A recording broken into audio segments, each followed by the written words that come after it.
दुनिया में इंसान की किस्मत की सबसे बड़ी लॉटरी पता है क्या होती है? अच्छे पड़ोसी मिल जाना, घर में भी और फिर सोसाइटी में भी और फिर देश के लेवल पे भी। क्योंकि जब आपके पड़ोसी अच्छे होते हैं तो कंपटीशन हेल्दी होता है और जलन बिल्कुल नहीं होती। फिर दोनों पड़ोसियों के बीच में बातें अच्छी होती हैं, बेहतर तालमेल होता है और विजन भरी बातें होती हैं। और फिर तरक्की अकेले की नहीं भाई, कलेक्टिव हो जाती है। एग्जाम्पल के तौर पर आप देखोगे स्वीडन, नॉर्वे, डेनमार्क और फिनलैंड, ये देश इसलिए आगे नहीं है कि इनके पास पैसा ज्यादा है, बल्कि ये इसलिए आगे है क्योंकि वहाँ किसी की ग्रोथ किसी दूसरे के लिए थ्रेट नहीं है।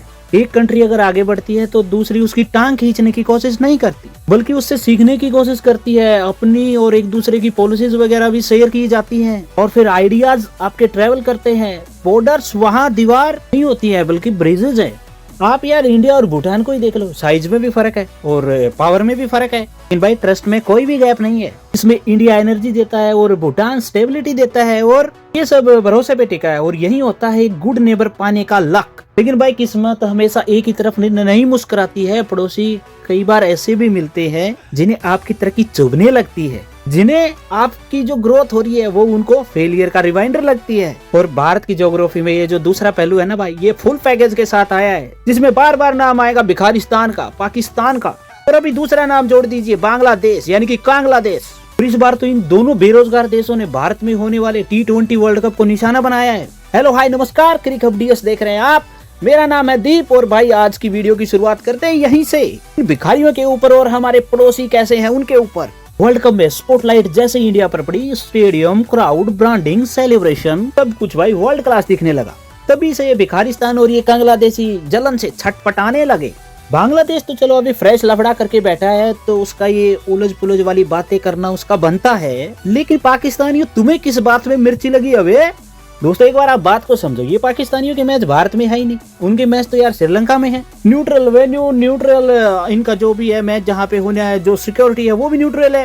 फिर भी बयानबाजी, बॉयकॉट का ड्रामा, थ्रेट परसेप्शन क्रिएट किया जा रहा है। बोलो बड़ा हरामी हो बेटा। और दूसरी तरफ भाई बांग्लादेश जो हमेशा से इंडिया के टुकड़ों पर पला है, जिसको क्रिकेट में भारत ने खड़ा किया है, भारत ने जिसको सबसे ज्यादा सपोर्ट किया है, इसको टेस्ट स्टेटस दिलाने के लिए इंडिया ने 90s अर्ली में उनको सपोर्ट किया। वहीं बांग्लादेश आज यार आस्तीन का सांप निकला, क्योंकि ये अब भी पाकिस्तान का सपोर्ट पाकर काफी खुश दिखाई दे रहा है। भाई यहीं से कहानी क्रिकेट की नहीं बचती है, यहाँ से कहानी शुरू हो जाती है मेंटेलिटी की, जो कि भाई साहब पाकिस्तान और बांग्लादेश दोनों की बड़ी खराब है यार। दोनों का आप क्रिकेट का जो लेवल है वो कंपेयर कर लो, पिक्चर बिल्कुल साफ हो जाएगी। क्योंकि भारत सिर्फ क्रिकेट नहीं खेलता है भाई, वो क्रिकेट बिल्ड करता है, डिजाइन करता है, फ्यूचर प्रूफ करता है। अहमदाबाद नरेंद्र मोदी स्टेडियम देख लो, 1 लाख से भी ज्यादा लोग आ सकते हैं। अगर रेन आएगी तो भाई ड्रेनेज सिस्टम बड़ा कड़क है, हाइट ऐसी लगती है कि भाई शैडो भी आपकी प्लेन लगे। तो फिर आप मुंबई का वानखेड़े देख लो, सी ब्रीज, स्विंग, हिस्ट्री और क्राउड का प्रेशर सब कुछ झेल लेता है, जो ओपोजिशन की नवा जिला दे। और बेंगलुरु का चिन्ना स्वामी स्टेडियम, एक से बढ़कर एक मैच हुए हैं और ये स्टेडियम ईंट पत्थर और सिर्फ सीमेंट से नहीं बने हैं। ये भाई हिंदुस्तान का विजन है, ये हमारी इकोनॉमिक्स है, ये फैंस के लिए कभी न भूल पाने वाला एक्सपीरियंस है।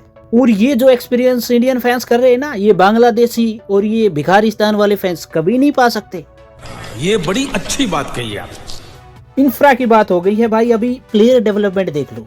87 में भारत में खुला हमारा स्पेस अकेडमी, जब सब कॉन्टिनेंट फास्ट बॉलिंग एक्सपीरियंस मानी जाती थी, यार तभी भाई लॉन्ग टर्म इन्वेस्टमेंट कर दिया था। कपिल देव से श्रीनाथ और फिर श्रीनाथ से जहीर और जहीर से ईशांत और ईशांत से बुमराह। ये भाई एक्सीडेंट नहीं है, ये सिस्टम है, ये साइंस है और ये वर्कलोड मैनेजमेंट है। आज इंडिया के पास बेंच स्ट्रेंथ है भाई, जब एक बॉलर इंजर्ड हो जाता है तो दूसरा बॉलर झटके से अंदर आता है। एक स्पिनर ऑफ फॉर्म हो गया तो रणजी से दूसरा नया नाम, वहां से नहीं तो भाई Vijay Hazare trophy, Syed Ali Mushtaq trophy, under 19 pipeline, IPL league नहीं है दोस्तों, ये एक लेबोरेटरी है दोस्तों। तो भाई अभी इन भिखारिस्तान की तरफ देख लेते हैं भाई। रॉ टैलेंट डाउट नहीं है, लेकिन स्ट्रक्चर मिसिंग है, प्लानिंग अनस्टेबल है। कुछ समय में बोर्ड बदल जाता है, बोर्ड के कर्मचारी बदल जाते हैं, उनकी डायरेक्शन बदल जाती है, फॉर्मेट बदल जाता है, अगर इनका रिजल्ट बिल्कुल नहीं बदलता। 0 बटे सन्नाटा।